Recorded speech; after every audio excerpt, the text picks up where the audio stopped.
Campaign Africa commemorates the 60th anniversary since the formation of the Organization of African Unity. I see colors.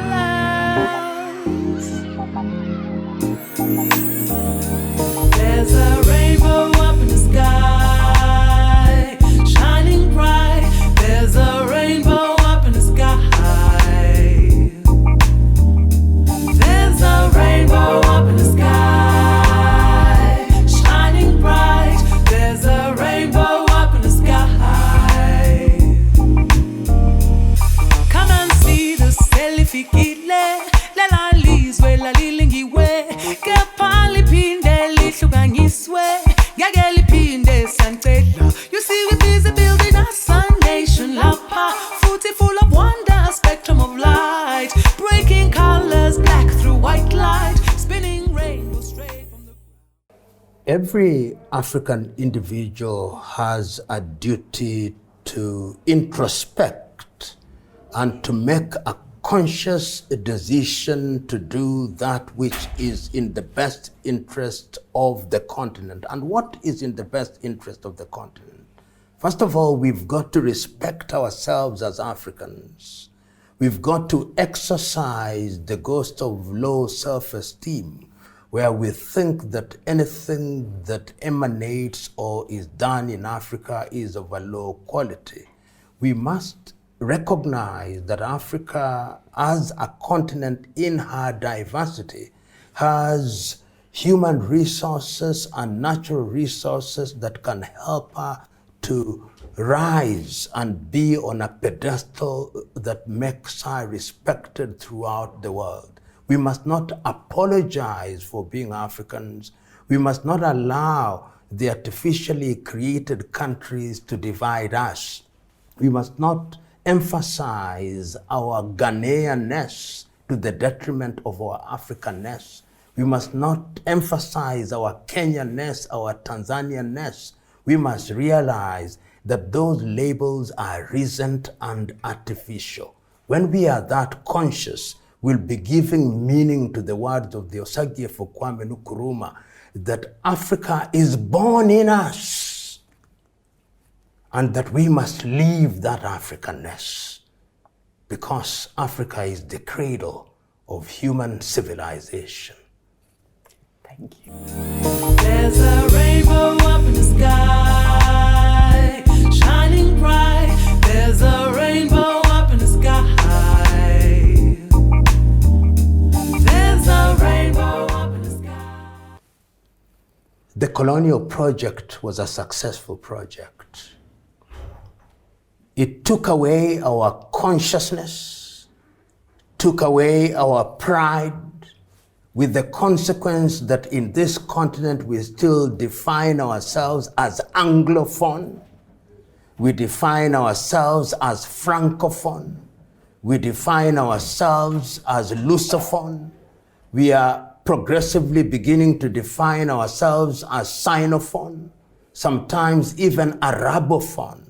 And the net effect of that is that anything African does not carry as much weight as the colonial baggage and affiliation. So Africans would want to pay homage to the Commonwealth if they were colonized by the British, to Portugal if they were colonized by the Portuguese, to France if they were colonized by the French, to Belgium if they were colonized by the Belgians. And that is why you see anything that is African, such as celebrating an African day, is not given its pride of place. Sometimes when I think, I ask myself, how would people like Kwame Nkrumah, Julius Nyerere, Amilcar Cabral, Samora, Moises Machel, and many of them, wherever they are, what do they think when they see that Africa is de-emphasized and placed in the back burner and other things are given prominence? It is a tragedy of gigantic proportions that we don't give pride of place to a day that is dedicated for the continent of Africa, because we are divided, and because we are divided, we are confused, and because we are confused, we don't recognize that which gives us esteem. That is our undoing.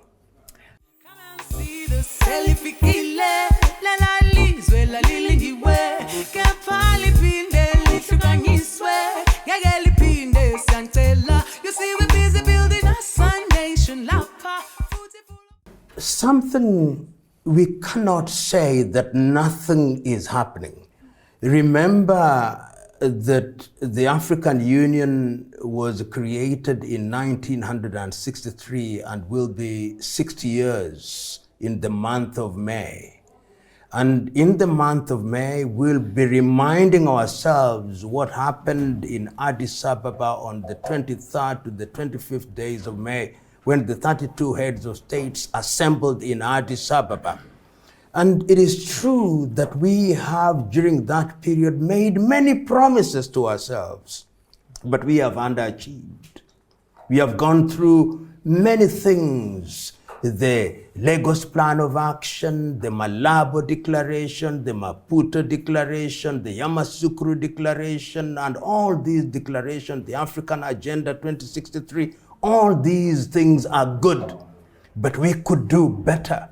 Remember also that foreign powers have not allowed Africa to grow. When we make one step forward, they are pulling us back. They want to divide us. And that is no longer a reason for us not to unite. We know this, we are conscious of it. Therefore, we must be deliberate in recognizing that it is only in our unity that we can ward off the diabolical machinations of those who want to destroy the continent of Africa. Thus far, we have had our ups and downs. Thus far, we have had our problems. Thus far, we have tried many things and they have failed. But I want to say that the time is now for us to redouble our efforts in the knowledge that if we don't, we will be consumed, because it is now clear that there is a new scramble for Africa, and the time is now for us to come together consciously and to move away from sloganeering into real action.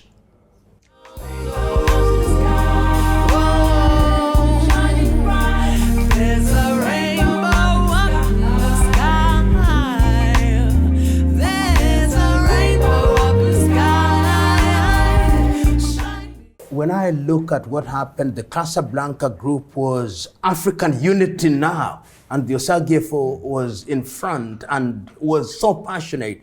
The Monrovia group was saying, we can do it gradually. I always read and listen to the Osagyefo on that day in May when he was telling them, let us not live here without a single government. Let us not live here without a single army. Let us not live here without a single currency. Let us not live here. And he said, let us form a group of foreign ministers. Let's live as united. In 1997, on the occasion of the 40th anniversary of Ghana's independence, Julius Kambarage Nyerere was here in Accra, and he said, I apologize to the Osagyefo Kwame Nkrumah. He was right, we were wrong. People have now gotten used to being presidents of little countries, and unity is much more difficult.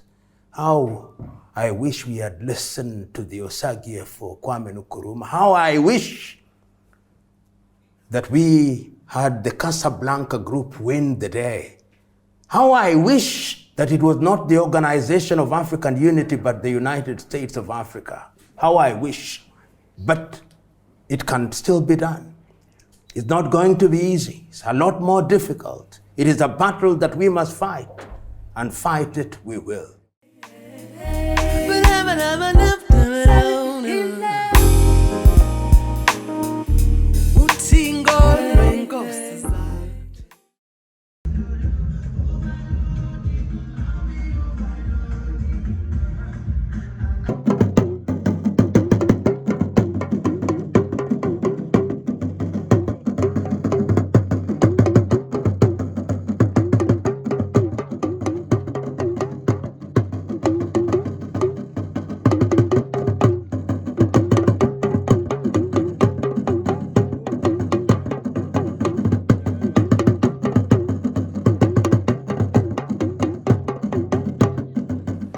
That is why throughout the ages, investment in young people has always been the real investment.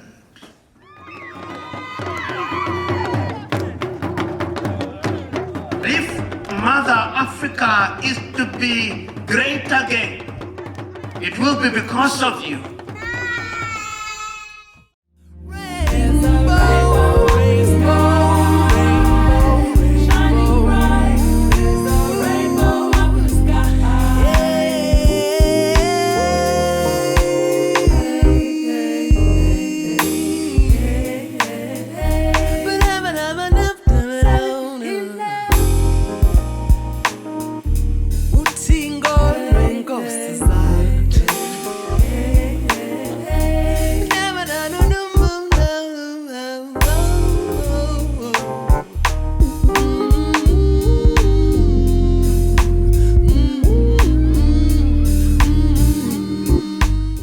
Campaign Africa, channeling wealth to good use.